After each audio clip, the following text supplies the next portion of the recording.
Amém. Você pode se assentar. Nós estamos hoje sentindo a falta dos nossos adolescentes. Quantos aqui são pais de adolescentes? Levantou a mão aí onde você está. Tá bom, então teus adolescentes estão lá no Rise Camp, o acampamento dos nossos adolescentes do Rise. Eu estava lá hoje de manhã, eu ministrei para eles. Hoje de manhã a gente teve um tempo incrível. Eu quero falar para vocês que vocês vão estar recebendo filhos e filhas completamente transformados. Se você é pai de adolescente, isso é uma boa notícia. Eu falei para você que você vai receber filhos e filhas completamente transformados. Amém? Cara, deixa eu falar uma coisa. Se você observa o que está acontecendo no mundo hoje, você ter um acampamento com mais de 200 adolescentes, a única coisa que eles queriam é ficar na presença de Deus.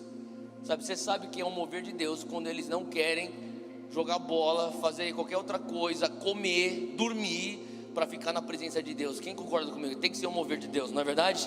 E o Espírito Santo de Deus estava lá naquele lugar. Hoje de manhã a gente ficou horas e horas só na presença de Deus. Eu não consegui nem pregar. A presença de Deus veio. E sabe, eu sei que assim, é importante a gente sabe, é importante você vir para a igreja como um adolescente. Minha mãe me forçava para vir para a igreja. Eu dou graças a Deus que ela me forçou. Às vezes eu vinha com vontade, às vezes eu vinha sem vontade. Ela falou: enquanto você está morando debaixo do meu teto, você vem para a igreja. E então, quantos são os pais que podem dizer amém para isso? Eu também vou fazer isso com meus filhos.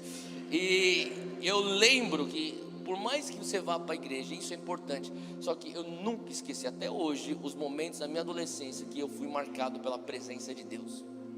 Sabe, tem certas coisas que são os encontros sobrenaturais. Eu lembro a primeira vez que eu senti o abraço do Pai. Você pode pensar, mas como assim você sentiu o abraço do Pai? Eu literalmente, com 14 anos de idade, num retiro dos adolescentes aqui na Monte Sião, eu fui para frente no final do culto. O pessoal estava orando e eu senti, eu orava. A pessoa que estava ministrando lá estava falando sobre o amor do Pai. E eu, que cresci sem pai desde os meus 8 anos de idade, era uma coisa na minha vida que era muito sensível. E eu lembro que eu falei: Pai, o Senhor é meu Deus, mas eu ainda não te conheço, ou eu gostaria de te conhecer mais como um pai. Porque você pode conhecer Deus como teu Senhor, como teu dono, como o Rei dos Reis, como o justo juiz, e isso é tudo verdade. Só que algo é diferente quando você conhece Ele como teu pai. Faz sentido? E eu falei: eu quero te conhecer como meu pai. E eu sei que a presença de Deus veio, eu estava chorando. E daí eu senti um homem me abraçando. E eu falei: pô, glória a Deus, o pastor aqui está me abraçando, ele vai orar por mim. E eu abri os olhos e não tinha pastor nenhum me abraçando.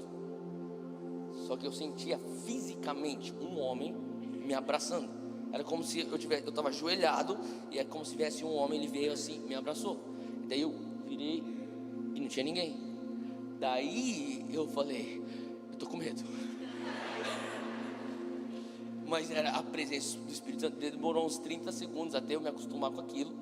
E é fisicamente. Não estou falando assim pela fé. Não. É como toca na pessoa do teu lado. Tipo, é isso. Eu senti isso. Mas imagina um abraço. Daí eu falei: uau. Daí eu estava conversando hoje com um dos líderes aqui. Ele perguntou qual foi uma das coisas mais incríveis, sobrenaturais que aconteceu na tua vida. Eu contei de uma outra história, mas eu estava pensando, mas aquele retiro foi extremamente sobrenatural. Sabe, eu lembro que até os momentos que eu estava longe de Deus na faculdade, eu lembrava daquele abraço. Sabe, você não pode subestimar o que um encontro sobrenatural pode causar numa vida. No pior momento da tua vida, você consegue voltar seus olhos para aqueles momentos, porque aquilo que é sobrenatural marcou tua vida, você consegue entender. Eu sei que existe algo superior. Esse algo superior está muito mais próximo do que eu imagino. E eu creio que nesse retiro, os nossos adolescentes, eu ia falar nessas próximas horas, mas eles já terminaram, eles estão na estrada voltando. Mas eu sei que a vida desses adolescentes foi transformada. Mas eu também creio que essa mesma atmosfera está aqui. Quem crê nisso? Quantos aqui querem sentir o toque do Espírito Santo nesse lugar? A gente vai orar por isso no final, mas eu queria que você abrisse comigo em Ezequiel 47. Eu vou entrar na palavra e depois a gente vai realmente ter um tempo para buscar a presença do Espírito Santo. Eu creio que Ele vai nos encontrar de uma maneira incrível. E eu queria que você abrisse comigo Ezequiel capítulo 47. E eu compartilhei um pouco sobre o rio de Ezequiel 47 lá na Conferência Dunamis. Quem estava lá na Conferência Dunamis? Bastante gente, beleza, glória a Deus, foi incrível, não foi? Mas depois da Conferência Dunamis, eu estava lendo de novo o texto, o Senhor começou a falar um pouco comigo sobre outras perspectivas e outros aspectos sobre esse texto, e eu quero compartilhar um pouquinho sobre isso hoje, porque eu creio que em Ezequiel 47, se a gente vai ler aqui no texto, você vai experimentar diversos níveis. O profeta fala de níveis que você pode experimentar esse rio, mas só para você entender o contexto de Ezequiel 40 até 46, o profeta Ezequiel, ele tem um encontro sobrenatural. Ele tem uma experiência onde um anjo ou um homem, alguns podem até argumentar que é o próprio Jesus, visita Ezequiel. Sabe, Ezequiel está na Babilônia quando ele recebe essa visitação de Ezequiel 40, 46. Ele foi arrancado como um escravo de Israel e está na Babilônia. E ele está chorando porque os babilônios, eles entraram lá e destruíram tudo. Pegaram o povo de Israel como cativo, levam para a Babilônia e destruíram inclusive o templo. Então ele está chorando pelo templo, o primeiro templo. Então isso aqui é entre o primeiro templo e o templo que mais tarde seria o templo de Salomão. O templo de Salomão de verdade, não o do Brás. E entre essas duas construções, ele tem esse encontro sobrenatural. E o anjo leva ele para conhecer o templo que ainda não tinha sido construído.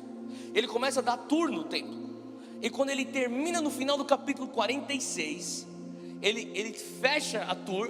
Ele fala assim: eu vou te levar para um outro lugar novamente. Versículo 1 do 47. O homem me levou de volta à entrada do templo, e eu vi a água saindo debaixo da soleira do templo e indo para o leste, pois o templo estava voltado para o oriente. A água descia debaixo do lado sul do templo, ao sul do altar.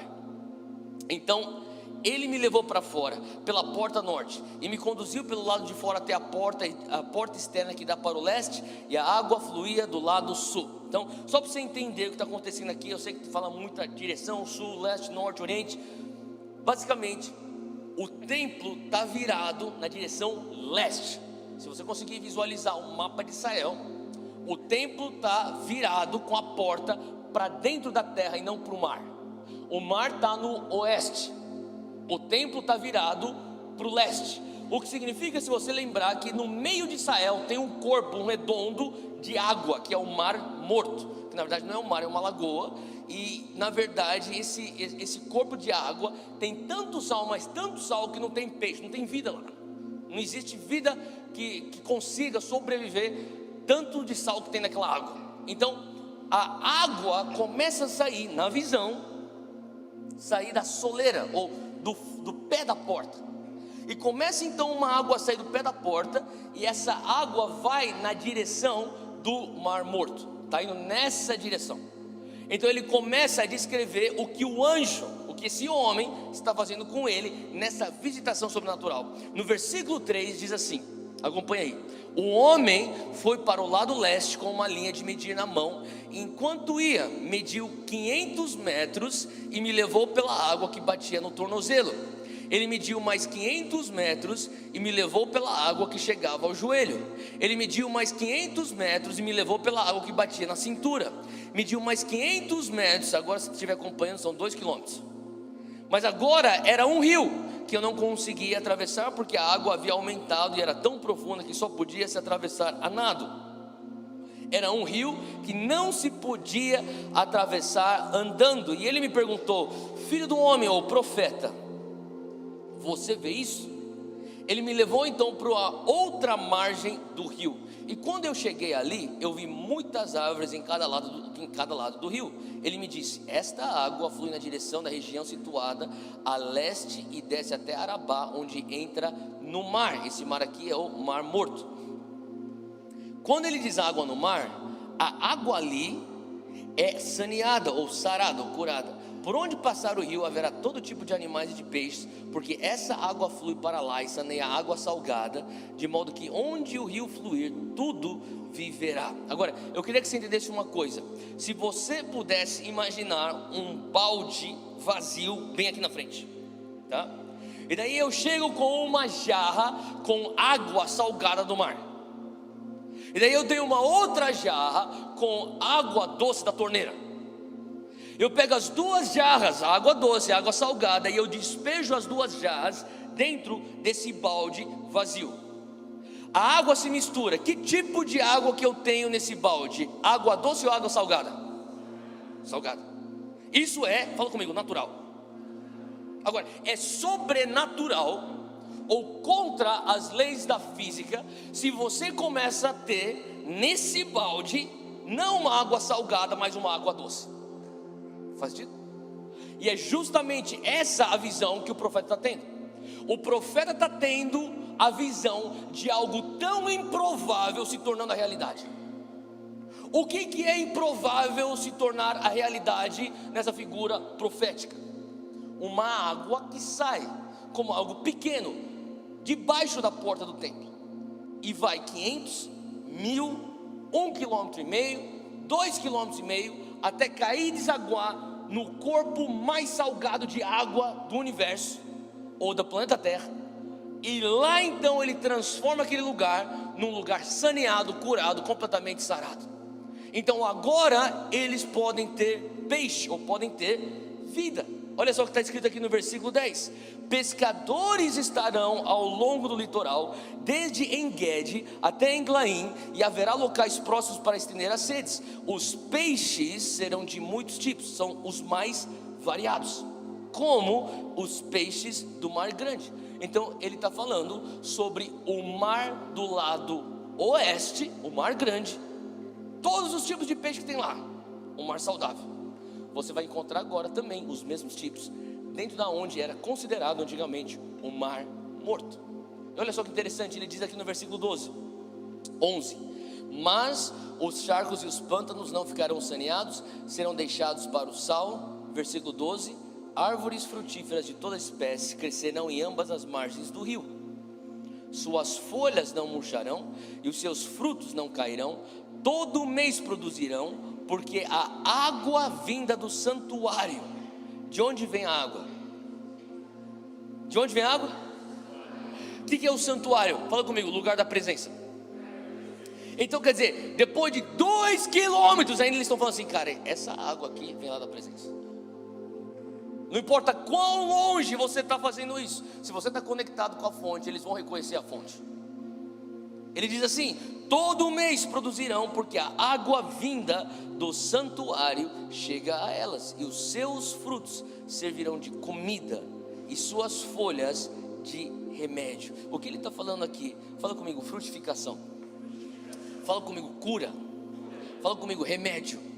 Fala comigo, provisão. Não são boas palavras essas? Frutificação, provisão, cura, remédio, tudo fruto das águas do rio de Ezequiel 47. De onde vem esse rio? O rio que vem do templo. Este rio é uma figura profética do reino de Deus. O reino de Deus que começa de dentro do templo, mas um reino de Deus que não se limita às 4 paredes do templo.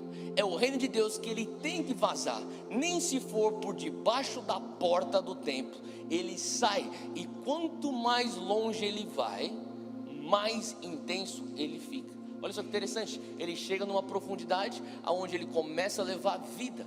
As árvores que estavam nas margens começam a ter frutos, os peixes que não existiam, eram impossível sobreviver, começam a ter vida. A mesma variedade de peixes lá no mar grande, agora tem no mar morto, que agora se tornou um mar vivo.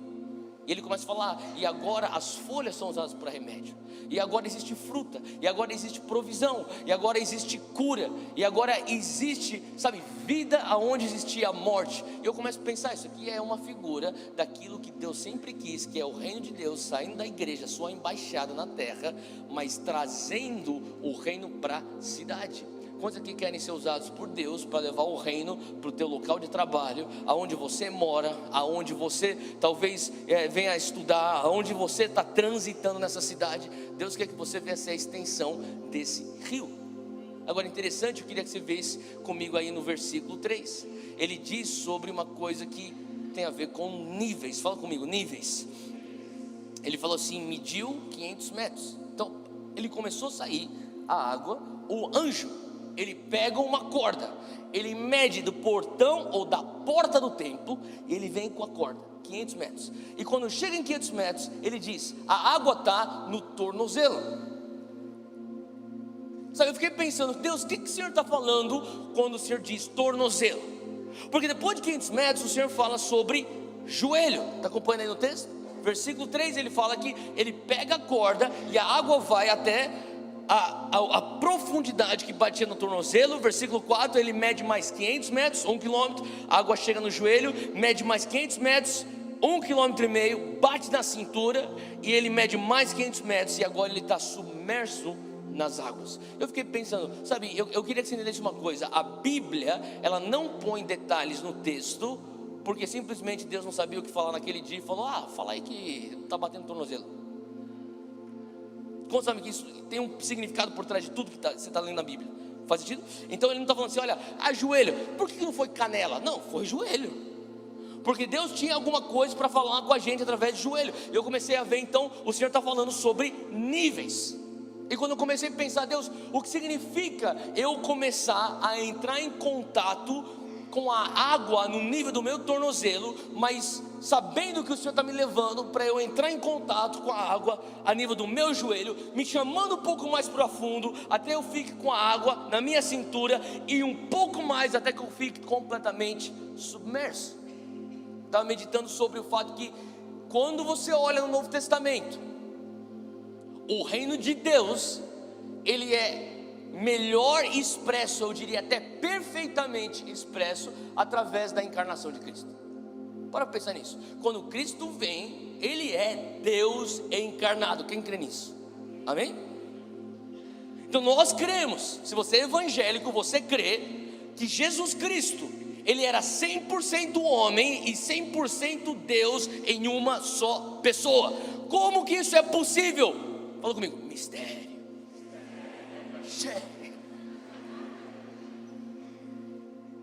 Esses jargões evangélicos não surgem do nada também. Tem um mistério por trás disso. Como que alguém consegue ser 100% homem, 100% Deus? Jesus. Porque se não fosse, todo esse plano de salvação não daria certo. Faz sentido? Eu não quero entrar aqui a fundo nesse negócio que a gente não tem tempo, mas eu quero que você entenda isso. Sabe, a âncora da nossa fé é que Jesus era 100% homem, ele era 100% Deus, ele morreu 100% uma morte física, ele ressuscitou 100% uma ressurreição corpórea. Faz sentido? E tudo que é fora disso é uma heresia. E quando você começa a entender isso, você começa a entender, então quer dizer que esse homem, Jesus, sim, ele era um homem, ele era a expressão do reino, ele era a mais perfeita expressão do reino aqui na terra. Tanto é que tudo que ele fazia tinha a ver com o reino. Ele só falava sobre o reino, ele só ensinava sobre o reino. As pessoas perguntam, o que Jesus veio fazer aqui na terra? E a resposta clichê é, Jesus veio salvar a humanidade. Não, errado. Como assim, Deus? Como que é errado? Jesus não veio salvar a humanidade, Jesus veio trazer o reino. Como assim que Jesus não veio salvar a humanidade? Jesus não veio salvar a humanidade, Jesus veio restabelecer o reino aqui na terra. Agora, para você ser parte do reino, você tem que ser salvo. E o que o diabo quer que você faça é reduzir todo o evangelho do reino para simplesmente uma oração que você repete: Jesus entra no meu coração, Jesus seja meu Senhor, seja meu Salvador, e agora eu acredito, e pronto, acabou. E agora o que você faz? Eu espero ele voltar, eu espero eu morrer. E no ínterim, o que você faz? Eu vou para a igreja, eu fico aqui preenchendo banco de igreja evangélica. Então, se você consegue engolir só uma fração do evangelho do reino, que é salvação, ele consegue, de certa maneira, anular a tua efetividade como cidadão do reino. É isso que o diabo quer. Mas Jesus, se você for parar para pensar, lê nos evangelhos, ele não fala: eu trago para você, eu quero anunciar para você salvação. Ele não fala isso. Ele nunca publicamente pregou salvação. Tudo que ele pregava publicamente era reino de Deus. Eu trago para você reino de Deus, reino de Deus, reino de Deus. Sabe por quê? O que Jesus estava querendo trazer era o big picture, é o quadro grande. Só que a gente, como evangélico, tem a tendência de ficar só focado numa coisa pequena, bitolada. Qual que é a meta do cara? Eu quero trazer o meu amigo que não é crente a se tornar crente. Como que você faz isso? Eu vou levar ele para a igreja, no final do culto ele vai lá para frente, ele vai repetir uma oração. E depois, como se isso resolvesse o problema? Não resolve tudo. Resolve o fato que quando ele morrer ele vai para o céu, mas não resolve os problemas desta terra. Se você não entende reino, só isso não vai dar conta das injustiças sociais, só isso não vai dar conta da pedofilia, isso não vai dar conta dos divórcios, das violências domésticas, isso não vai dar conta da baixa qualidade de vida. Quantos entendem que quando Jesus veio, ele fala assim: olha, eu vim, na verdade antes ele diz assim, o diabo vem. Interessante que a gente pensa, o que Jesus veio fazer? Trazer vida e vida em... Só que logo na sequência ele tinha falado, o diabo veio para roubar, matar e daí ele fala, mas eu vim para trazer vida e vida em abundância. Em outras palavras vida e vida em abundância você tem que levar em contraste e em paralelo às obras do diabo. Então aonde existe roubo, tem que ter Jesus trazendo restituição. Aonde existe morte, tem que ter Jesus trazendo vida. Aonde existe destruição, tem que ter Jesus trazendo restauração. Isso envolve as tuas finanças, isso envolve tua saúde física, tua saúde mental, tua saúde psicológica, isso envolve a saúde do teu casamento, isso envolve teu relacionamento com teus filhos, isso envolve o teu sentido de vida, isso envolve o teu sentido de propósito quando você está estudando na faculdade, isso envolve você como um cidadão na terra. Uma coisa é você ser salvo como indivíduo, outra coisa é a nação ser salva. Então quando não estava para pregar isso, mas enfim, eu estava falando da...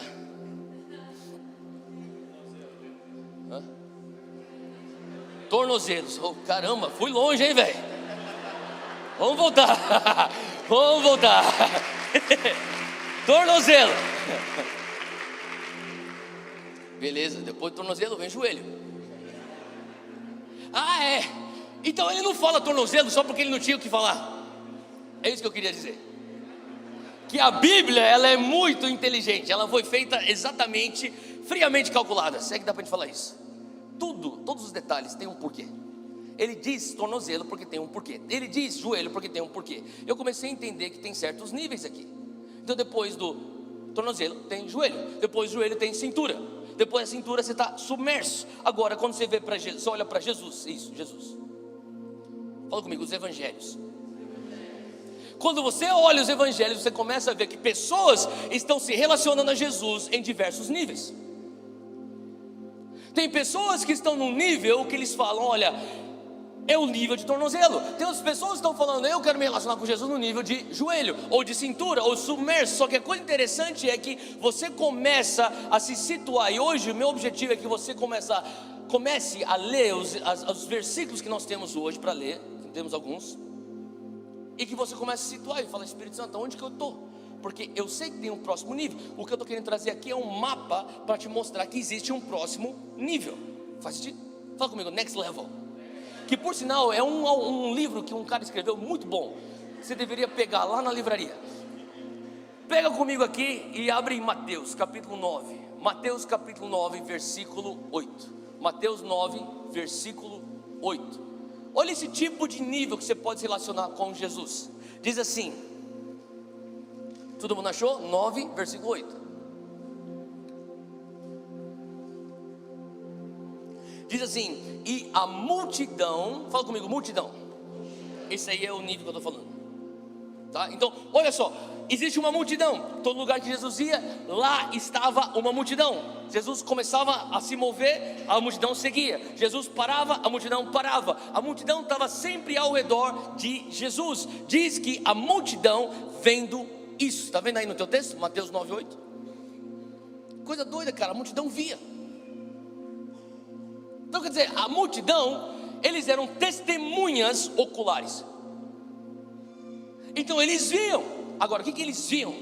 Eles viam as obras de Cristo, eles se maravilhavam e eles glorificavam a Deus. Então tipo, a multidão está tipo, cara, Jesus, esse aí é o Jesus que o pessoal está falando, é Jesus Nazaré, então estão indo. E daí Jesus fazia uma coisa incrível, que nem curar um cego que conseguia ver, começa a ver. Daí a multidão falou assim, uau, eles se maravilharam. E daí o que você faz depois que você está maravilhado? Uau, Jesus, você é o cara, aleluia. Você olha, você se maravilha, você glorifica, e 3 anos depois, você grita: crucifica-o! Multidão. Mateus 12, versículo 15, diz assim: Jesus, sabendo isso, retirou-se dali e acompanhou a ele uma o quê? Grande multidão de gente, e ele curou a todos. E você parou para pensar, por que tinha sempre uma multidão perto de Jesus? Eu estava pensando, não é difícil você atrair uma multidão quando você é Jesus. Por quê? Porque ele é Jesus, o Filho de Deus vivo. Na verdade, mesmo se ele não fosse Jesus, o Filho de Deus vivo, se ele fizesse aquilo que Jesus já fazia, só isso seria suficiente para atrair uma multidão. Ele curava pessoas, as multidões iam porque eles queriam ver algo incrível, sabe? Eles se maravilhavam, eles glorificavam a Deus. Eu fiquei pensando, semana passada eu fui pregar em Natal, Rio Grande do Norte. Eu estava saindo do avião de São Paulo, peguei o avião em São Paulo, fui para Rio Grande do Norte, saí no aeroporto, e quando eu saí do aeroporto, estava com uma pessoa comigo, que é da parte da liderança do Dunamis, só que eu estava com o meu fone, estava escutando música, eu estava saindo do avião, minha mala, tal, estou escutando música. Eu não sei se você já ficou assim, com o fone, tão envolvido naquilo que você está experimentando lá dentro, só que de repente você começa a sentir, você não escutou nada, só que você está sentindo que tem alguma coisa esquisita ao redor. Você levanta, você procura, o que está acontecendo? Alguém já teve essa sensação? Foi a sensação que eu tive. Eu estava saindo, andando, de repente daí eu tirei o fone e eu vi um cara batendo no balcão, tipo: é ridículo, de novo, vocês fizeram isso comigo, eu não aguento mais. Daí a mulher da aerolinha, essa aerolinha que tem a tendência de vender mais assento do que eles realmente têm, eu não vou falar o nome, mas eu queria. Eu nunca mais compro passagem com vocês, eu compro com as outras duas. Mas enfim, deixa pra lá. E a mulher tá falando assim: não, mas você me agrediu. Daí ele começa: eu não acredito nada. Daí de repente eu, tipo, caramba, é uma briga no aeroporto, uma briga. E daí eu fiquei assim, tipo, será que vai acontecer alguma coisa? E daí eu olhei ao meu redor, tava cheio de gente, e o cara que tava viajando comigo também tava tipo assim: uau. Daí Deus falou comigo: uma multidão. Eu não sou discípulo daquela aerolinha, de jeito nenhum. Não sou discípulo daquele cara batendo no balcão. Mas eu estou assistindo uma coisa inusitada. É inusitado você levantar um coxo da maca.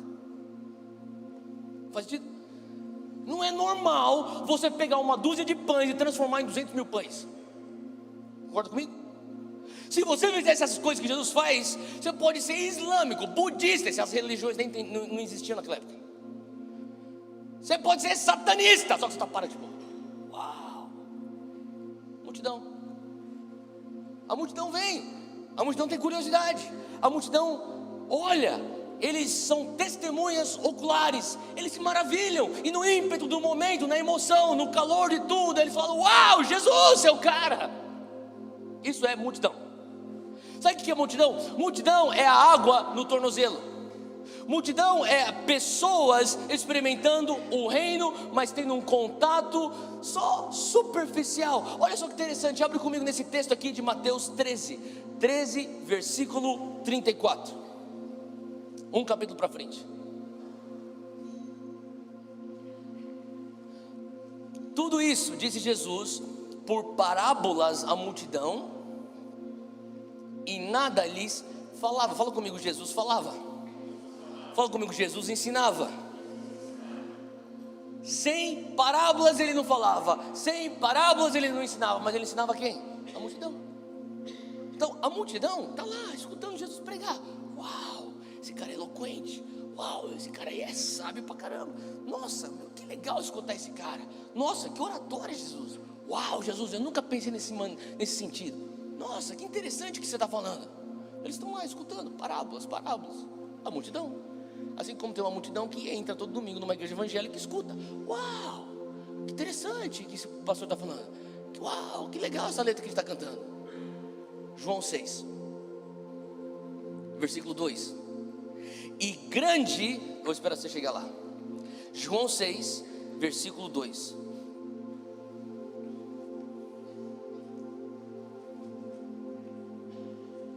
Diz assim: e grande multidão, fala comigo, multidão.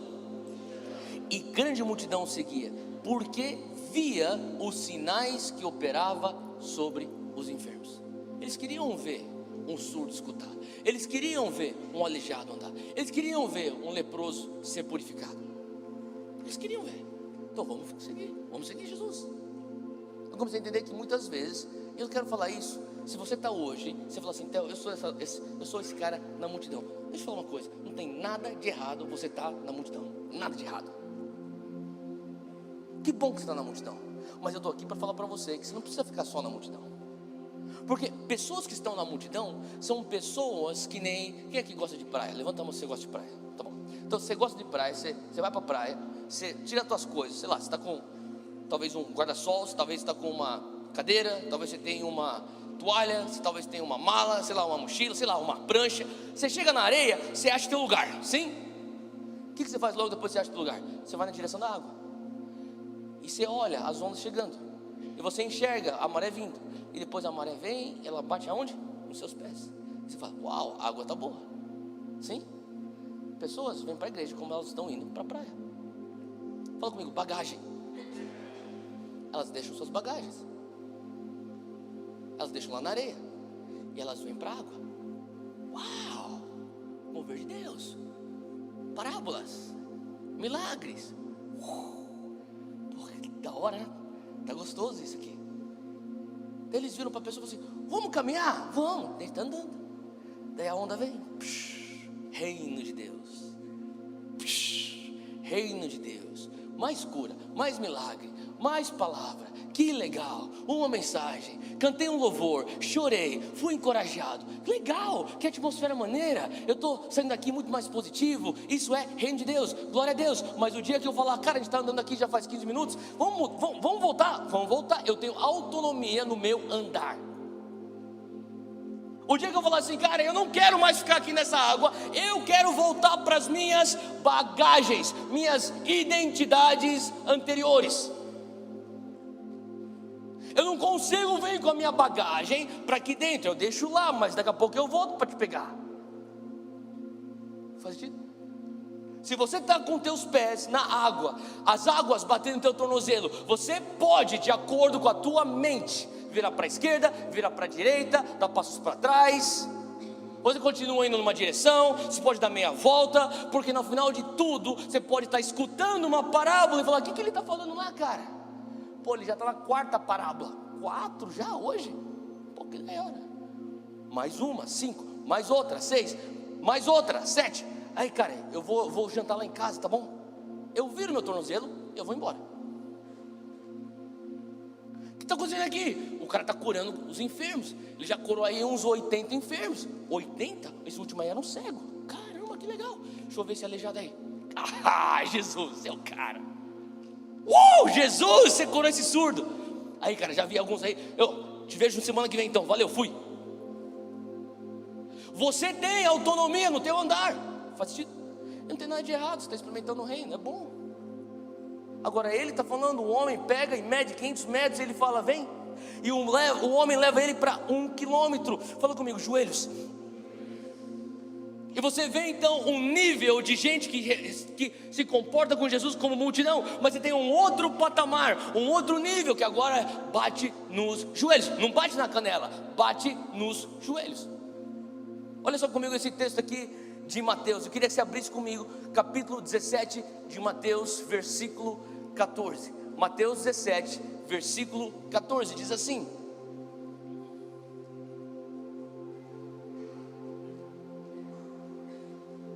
quando chegaram onde estava a multidão, um homem se aproximou de Jesus. O que ele faz? Ele se ajoelhou diante de Jesus e disse: Senhor, tem misericórdia do meu filho. ele tem ataques e está sofrendo muito. Muitas vezes ele cai no fogo, ele cai na água. Eu trouxe ele para os seus discípulos, mas eles não puderam curá-lo. Respondeu então Jesus: ó geração incrédula e perversa, até quando que eu estarei com vocês? Até quando terei que suportá-los? Tragam-me aqui o menino. Jesus repreendeu o demônio saiu do menino, que daquele momento em diante ficou curado. Você tem um homem que é um conhecido, mas que é um carente, e uma pessoa que não é só mais na multidão. Ele já assistiu muito milagre, ele já viu Jesus multiplicar muito pão, ele já viu Jesus ensinar muitas parábolas, ele sabe daquilo que Jesus é capaz, porque ele participou de diversas reuniões onde Jesus apareceu e ele fez aquilo que só Jesus consegue fazer. Então ele chega na conclusão: só Jesus pode cuidar da minha situação. Ele é uma pessoa carente, ele precisa de um milagre, ele precisa de uma provisão, ele precisa de uma libertação. Então ele se aproxima de Jesus e fala: Jesus, tem misericórdia do meu filho. Eu reconheço que só o Senhor pode curar o meu filho. Até então eu tentei com outros médicos, eu tentei com feiticeiros, eu tentei com bruxos, eu tentei com outras religiões, mas eu cheguei na conclusão, depois que eu assisti de dentro da multidão, que só o Senhor pode curar o meu filho. Eu sou carente de um milagre que só o Senhor consegue suprir. Tem misericórdia do meu filho. Ele cai de joelho em chão diante de Jesus. Não só esse homem, mas eu queria que você fosse comigo aqui em Mateus 8, vira para trás, capítulo 8, versículo 1. Mateus 8, versículo 1, Jesus, ele desce do monte, e diz aqui, olha a coisa interessante, é que quando ele desceu do monte, grandes multidões o seguiram. Então ele desce do monte, para variar, tem uma multidão. Só que a coisa interessante é que esses carentes, eles saem, eles se destacam, eles se separam da multidão. Então é como se você viesse com um bando de gente: Jesus, Jesus, mas de repente você fala assim: cara, eu sou um na multidão que careço de algo que só Jesus pode me dar. Eu tenho que me distanciar da multidão, eu tenho que ir 500 metros além da multidão, e eu tenho que chegar diante dele. E no versículo 2 de Mateus 8, diz aqui que um homem leproso, aproximando-se, o que ele faz? Ele adorou de joelhos. Ele disse: Senhor, se quiseres, podes purificar-me. Jesus estendeu a mão, tocou nele e disse: eu quero, seja purificado. Imediatamente ele foi purificado da lepra. E em seguida Jesus lhe disse: olhe, não conte isso a ninguém, mas vai, se mostre ao sacerdote, e apresente a oferta que Moisés ordenou, para que te sirva de testemunho. Esse homem está descendo no monte junto com a multidão, mas Jesus chega e ele se distancia da multidão, e ele cai de joelhos e fala: Senhor Jesus, se puderes, o Senhor me limpa da minha lepra. Eu sou leproso, me toca. E Jesus olha para ele, um homem carente, que reconhece que só ele pode fazer aquilo que ele precisa ser feito. Não tem problema você estar com a água no teu tornozelo, mas quando você está com a água no joelho, é um outro nível. Água no joelho significa: eu cheguei à conclusão, porque eu ia de segunda-feira para um lugar buscar uma ajuda, de terça-feira eu pensava que a outra coisa me ajudava, de quinta-feira eu tentava uma outra religião, de sexta aquela outra, mas domingo eu ia na igreja, a igreja de Jesus Cristo, e lá ele me encontrava, eu vi ele fazer coisas incríveis. Só que chega um determinado momento, você fala assim: eu não quero mais a segunda, eu não quero mais aquilo que eu fazia na terça, eu não quero mais aquilo que eu fazia na quarta, na quinta, na sexta, no sábado. Eu quero aquilo que eu experimento quando eu estou aqui. Jesus, Jesus, eu me ajoelho, só o Senhor pode me dar aquilo que eu preciso. Isso é bom, é melhor do que você estar no tornozelo. Mas o homem de Ezequiel 47 fala: mais 500 metros. Mais 500 metros? Mais 500 metros. E chega no ponto, então, se você puder, abre aí comigo em Ezequiel 47, põe teu dedo lá, porque a gente vai estar indo e voltando. Em Ezequiel 47, diz aqui no versículo 3: ele mediu 500 metros, me levou pela água que batia no tornozelo. No versículo 4, ele mediu mais 500, 1 quilômetro, me levou para a água que chegava ao joelho. No mesmo versículo, mediu mais 500 e me levou pela água que batia agora na cintura. E agora você pensa, mas o que isso tem a ver? Eu sei o que significa o tornozelo, eu sei o que significa o joelho, mas a cintura, e a cintura nada mais é do que uma figura profética da região dos seus órgãos reprodutivos. E tem a ver com pessoas que Jesus estava tratando lá em Lucas 10. Olha só comigo, abre lá Lucas 10. Você talvez já ouviu falar desse texto como o envio dos 70, mas preste atenção no que Deus está fazendo, Jesus está fazendo aqui em Lucas 10, versículo 1. Depois disso, Jesus designou ainda outros 70 e mandou-os adiante da sua face, de 2 em 2, a todas as cidades e lugares aonde ele havia de ir. E Jesus dizia-lhes: grande é em verdade a seara, mas os obreiros são poucos. Fala comigo, os obreiros são poucos. Jesus olha para eles, ele fala assim: vocês 70, vocês são meus obreiros. Existe uma seara lá fora, ela é grande, eu tenho poucos obreiros. Vocês serão os meus obreiros, os obreiros enviados. Ele diz assim no versículo 3, ainda no versículo 2: rogai pois ao Senhor da seara que envie obreiros para a sua seara. Ide, eis que eu vou com vocês como mando cordeiros ao meio de lobos. Agora, pula lá no versículo 9, acompanhe comigo, versículo 9, diz assim: e curai os enfermos que nela houver, e dizei-lhes: é chegado a vós o reino de Deus. Olha só o versículo 9, de novo: curai os enfermos que nela houver, e dizei-lhes, ou pregai, anunciai-lhes: é chegado a vós o reino de Deus. Pula para o 17: os 72 voltaram alegres e disseram: Senhor, até os demônios se submetem a nós em teu nome. O que é que está acontecendo aqui? Jesus está falando assim: olha, a seara é grande, eu preciso de pessoas que vão trabalhar na seara, eu preciso de obreiros. Ele chama 70, os 70 que uma vez estavam no meio da multidão, os 70 que em algum momento se destacaram da multidão, chegaram para Jesus e falaram: Jesus, eu estou com você, porque só o Senhor tem as palavras da vida eterna. Jesus, eu estou com você, para onde eu irei se o Senhor é o caminho, a verdade e a vida? Jesus, eu estou com você, eu reconheço que tu és o Cristo, o Filho de Deus vivo. São 70 que falaram: eu estou com você, porque só o Senhor pode nos levar para onde a gente precisa chegar. Jesus junta então 70 e fala assim: tá bom, então a gente já saiu de tornozelo, a gente já saiu de joelho, agora a gente está na cintura, e agora eu vou comissionar. Ele transfere a unção, ele faz a transferência da unção, ele designa, ele envia e fala: vai fazer o quê? Curar os enfermos. Vai fazer o quê? Anunciar o reino de Deus. O que significa que eles vão ensinar o reino, eles vão pregar o reino, eles vão curar os enfermos. Eles voltam dizendo: os demônios se submetem a nós. O que também nos dá a entender que eles libertaram os cativos, porque os demônios estavam oprimindo pessoas, eles expulsavam os demônios. O que Jesus fazia nos evangelhos? Se você for resumir o que Jesus fazia: ele curava os enfermos, ele libertava os cativos, ele pregava o reino, ele ensinava o reino. São pessoas cujas águas estão nas suas cinturas, estão reproduzindo as obras de Cristo. O que Cristo faz, eu faço. Se Cristo prega o reino, eu prego o reino. Se Cristo ensina o reino, eu ensino o reino.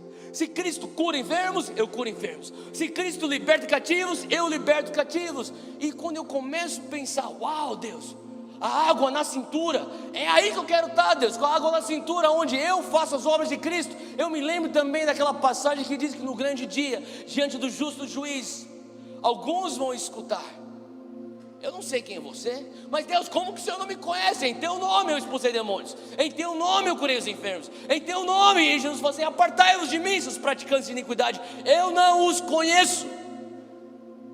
Eles não fizeram isso em nome de Satanás, eles não fizeram isso em nome de Maomé, eles não fizeram isso em nome de Buda, eles fizeram em nome de Jesus.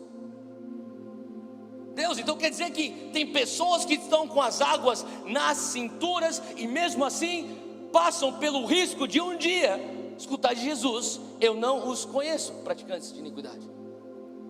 Tudo indica pelo versículo que sim. Mas você começa a entender que Ezequiel, ele tem essa visão, e o homem começa a puxar ele para o lugar mais profundo. Abre lá comigo em Ezequiel capítulo 47. E olha só o que ele diz no versículo 5. Ele diz que ele mediu mais 500 metros, 2 quilômetros. Mas agora, fala comigo, mas agora. Era um rio que eu não conseguia atravessar. Ezequiel está falando assim, olha, antigamente eu conseguia atravessar com o tornozelo nas águas. Antigamente eu conseguia atravessar com o joelho nas águas. Era mais difícil, mas mesmo com a cintura, a água na cintura, eu conseguia atravessar. E o foco tem que estar na palavra eu. Chega um ponto que ele fala assim, agora eu não consigo mais nada.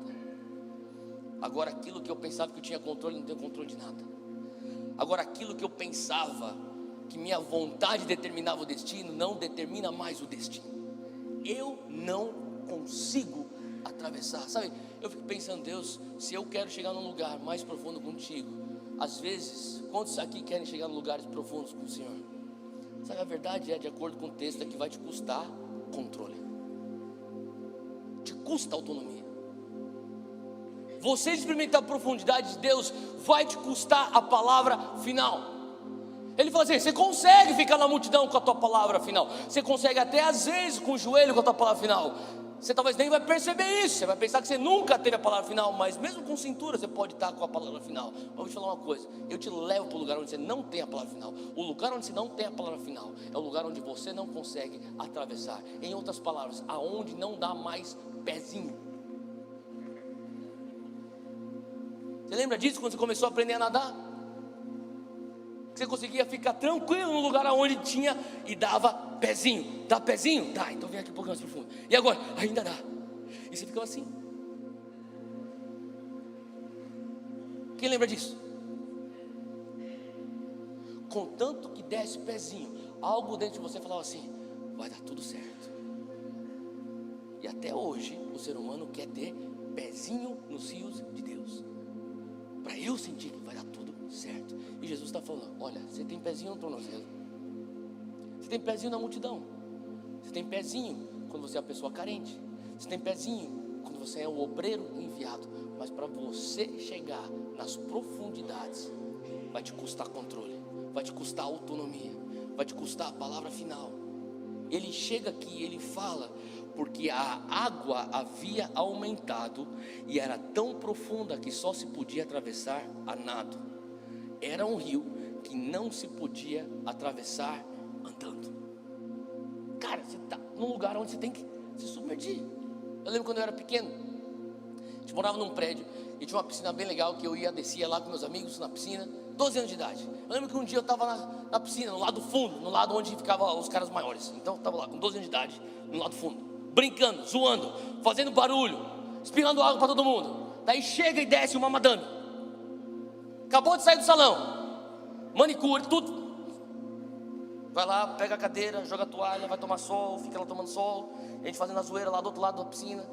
Ela entra no lado das crianças. Daí ela entra, você já está imaginando a cena, na escadinha, vai descendo o degrau, água no joelho, água na cintura, a água vai subindo e chega aqui bem no ombro. E daí ela começa a reclamar que ele está espirrando água e vai pegar no cabelo dela que acabou de sair do salão. Tipo, como assim? Para de espirrar aqui, meninos, para de espirrar água aqui.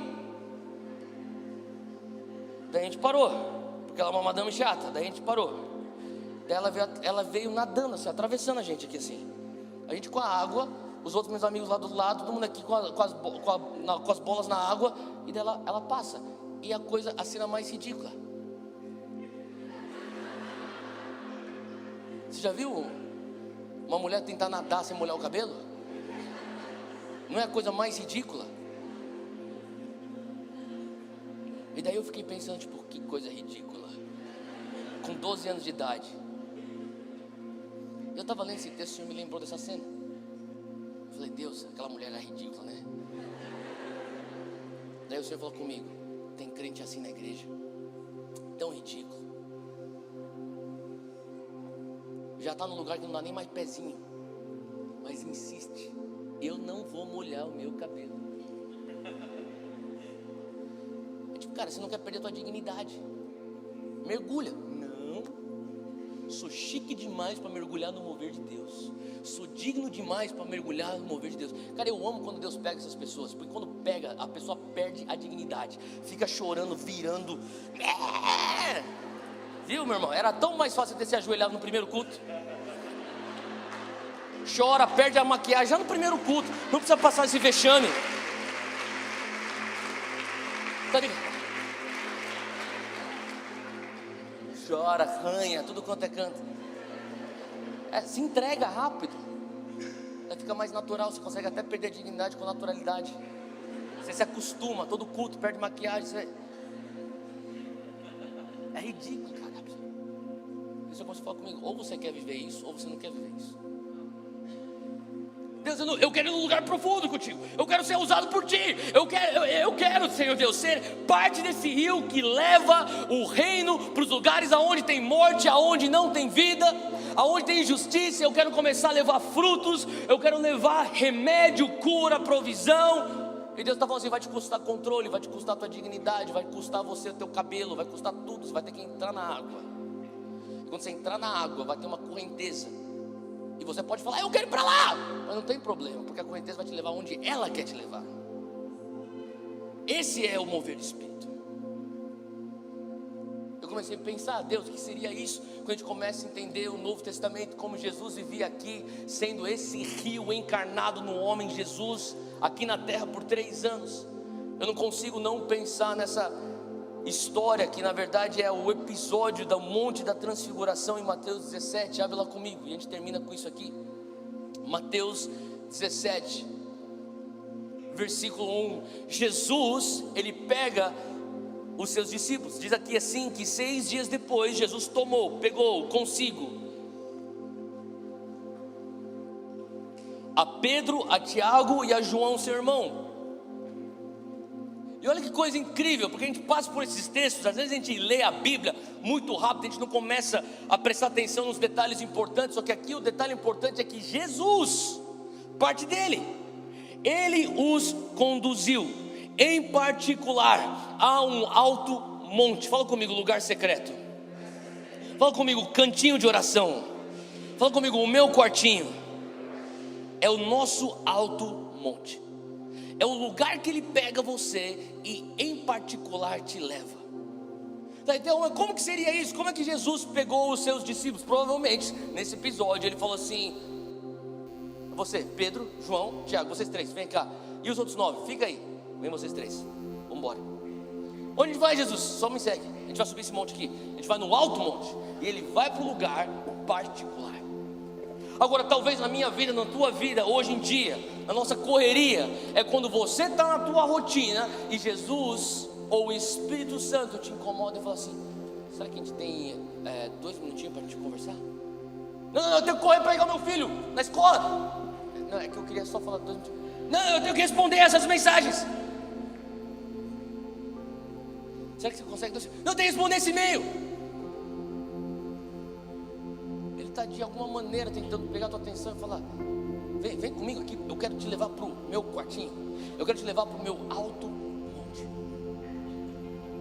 Ele pega, ele conduz esses 3 para o alto monte. É uma coisa interessante, no versículo 2, que ele transfigurou-se diante deles, e o seu rosto, o rosto de Jesus, resplandeceu como o sol, e as suas vestes se tornaram brancas como a luz. Então quer dizer, eles estão lá. E Jesus, ele leva eles para o alto monte e chega num lugar aonde eles estão perguntando: Jesus, e agora? E agora, Jesus? E Jesus fala assim: fica aí. E diante dele, ele se transfigura. A veste dele fica branca, o rosto dele começa a resplandecer. E o texto diz que aparece então Moisés e Elias falando com ele. Eu fico pensando o que eles estão falando com Jesus. E Jesus está lá de uma maneira, numa versão que eles nunca tinham visto Jesus daquele jeito. Era uma perspectiva, era um ângulo, era uma ótica que eles nunca tinham visto. Eles tinham visto Jesus curando pessoas, eles tinham visto Jesus pregando, o Jesus que desafiava os fariseus, o Jesus que abraçava a prostituta, o Jesus que punha as crianças no colo e abençoava. Mas eles não tinham visto esse tipo de Jesus. É um Jesus que eles não tinham enxergado. Era muita glória para estar num só homem. De repente aparece Moisés, aparece Elias, e eles estão conversando. E eu fico pensando: o que é que eles estão conversando? conversando. E daí você tem Pedro, Tiago e João, tipo. E Jesus está conversando, imagina o que eles estão falando. Elias está falando: Jesus, nós estamos prontos. E Moisés está falando: Jesus, fica firme, está chegando a tua hora, daqui a pouco você tem que tomar esse cálice. E Elias falando: o céu está pronto, está na tua retaguarda. Você tem que cumprir tua missão. E uma vez que você cumpre a tua missão, a humanidade é restaurada com o Pai. Vai valer a pena, Moisés dizia.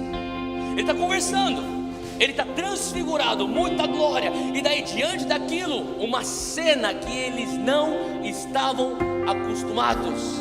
Era uma cena que não tinha nada a ver com aquilo que eles estavam familiarizados. Pedro pega a palavra no versículo 4 e disse a Jesus: Senhor, é bom estarmos aqui. Se queres, façamos aqui 3 tabernáculos, um para ti, um para Moisés, um para Elias. E estando ele ainda a falar, eis que uma nuvem luminosa os cobriu, e da nuvem sai uma voz que dizia: Este é o meu filho amado, em quem me comprazo, escutai-o. O que está acontecendo é que Pedro, ele nunca viu uma coisa dessa na vida. E Pedro, sabe, algumas pessoas reagem quando você vê uma coisa incrível, você fica quieto. Outras pessoas ficam espantadas ou com medo. Pedro começa a falar. Ele fala: Jesus, que bom que ele está aqui. Vou construir aqui tabernáculos, um para o Senhor, um para Moisés, um para... E quando ele está falando, Deus Pai fala: este é o meu filho. Ele interrompe, tipo, cala a boca, Pedro. Este é o meu filho amado, em quem me comprazo, escutai. Sabe a coisa interessante de tudo isso? É que no monte da transfiguração, Jesus não cura ninguém, Jesus não prega nenhum sermão, Jesus não multiplica nenhum pão, Jesus não liberta nenhum endemoniado, Jesus não abençoa nenhuma criança, não restitui nenhuma prostituta. Jesus não faz nada. Jesus só é. Tanto ele só é que o Pai fala: este é o meu filho. Só o fato que ele é já me traz prazer. Escutai tudo que ele tem para dizer. Ele não fala: este é o meu filho que faz milagres. Não, este é o meu filho amado. Sabe, porque nesse lugar de amigos, de intimidade, que é o quarto lugar, aonde você começa a se submerger, aonde você perde o controle. Só que essa intimidade vai te custar tudo. As pessoas falam assim: Theo, mas como assim? Eu pensei que no reino as coisas são de graça. Deixa eu falar, a salvação é de graça, mas você vivenciar o reino te custa tudo. Tudo que você precisa no reino, Deus te dá. Agora, aquilo que você quer, você vai ter que pagar o preço para ter. E naquele lugar, aonde você começa a enxergar Deus, você está falando para mim que além do tornozelo tem o joelho, além do joelho tem a cintura, e além da cintura tem submerso, completamente entregue ao teu fluir, 100% Senhor, conduzindo a minha vida, 100% Senhor, fazendo em mim e através de mim, 100% o reino, fluindo aonde eu estou, levando vida, levando cura, levando provisão, frutificação. Uau, Deus, eu quero isso. E Deus está falando: vai te custar tudo, porque nesse lugar não é o que você faz por mim. Nesse lugar nós não estamos mais interagindo através de performance. Nesse lugar nós estamos interagindo a partir de intimidade em quem nós somos. Fala comigo: identidade. Eu sou filho de Deus, você também é filho de Deus. Quanto mais revelação você tem nisso, mais você se sente à vontade com o filho de Deus. E Pedro, que ainda tinha mentalidade de performance, ele não sabia se portar. Eu comecei a pensar: Deus, por que eu quero ser amigo íntimo de ti? E porque muitas vezes de ir para 1 para o 2 é fácil, de ir para o 2 para o 3 é fácil, mas 3 para o 4 é tão difícil. Eu estava falando: Deus, eu sinto que muitas vezes eu estou tentando ir para o 4 e não consigo. E o Senhor começou a falar comigo: eu quero fazer com você o que eu fiz com os discípulos no monte da transfiguração. Eu falei: Deus, mas o que o Senhor vai fazer? Você vai me levar para um lugar onde Moisés, Elias, Jesus vão aparecer para mim? Se Ele quiser, Ele pode fazer isso. Mas eu creio que o que Ele está querendo dizer é: eu quero fazer algo que vai quebrar a familiaridade. Sabe, a coisa familiar era: Ele está nos levando para o monte, Ele Ele vai pregar, ou ele vai curar alguém, ou ele vai expulsar demônio de alguém, ele vai, sei lá, acalmar a tempestade, vai rasgar o céu, vai começar a chover, vai fazer para-chuva.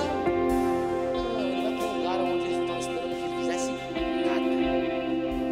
Sabe, Deus quer te levar essa temporada na tua vida para lugares onde Ele quer quebrar familiaridade. Tem algumas pessoas que já estão muito familiarizadas. Eu acordo, eu leio a Bíblia, eu faço minha leitura, tomo meu café, estou dirigindo, orando em línguas, boto uma adoração, chego no trabalho, depois eu volto ao trabalho, boto um pouco mais de adoração, chego em casa, vou no YouTube, assisto uma mensagem, sábado à noite eu vou pro Vox, domingo de manhã eu tenho filhos, então eu vou lá, estação 5.2, escuto uma palavra, dou meu dízimo, minha oferta, glória a Deus, oro pelas pessoas, profetizo por alguém. Cara, você está numa rotina muito familiar, você não consegue entrar no quarto desse jeito. Sabe por quê? Porque em algum momento você fazer as obras de Cristo ainda está debaixo do teu controle. Mas Ele quer te levar para águas mais profundas, onde você não tem mais autonomia. Você não tem autonomia no teu lugar, você não tem autonomia, você não tem palavra final, você não tem mais controle. Ele quer te falar, eu quero quebrar familiaridade. Quando Ele quebra a familiaridade, você se sente que nem Pedro. Jesus! E você se rende muitas vezes a corrimão. Você está tentando pegar um corrimão para segurar, porque não é familiarizado, você não tem mais controle. Deus quer te levar para o lugar onde você não tem controle. Aonde é que você ainda está segurando esse corrimão? Sabe, o Senhor está nos levando como um monte Sião para um lugar que não tem a ver com aquilo que Ele faz, mas aquilo que Ele é. Abre comigo João 15, rapidinho.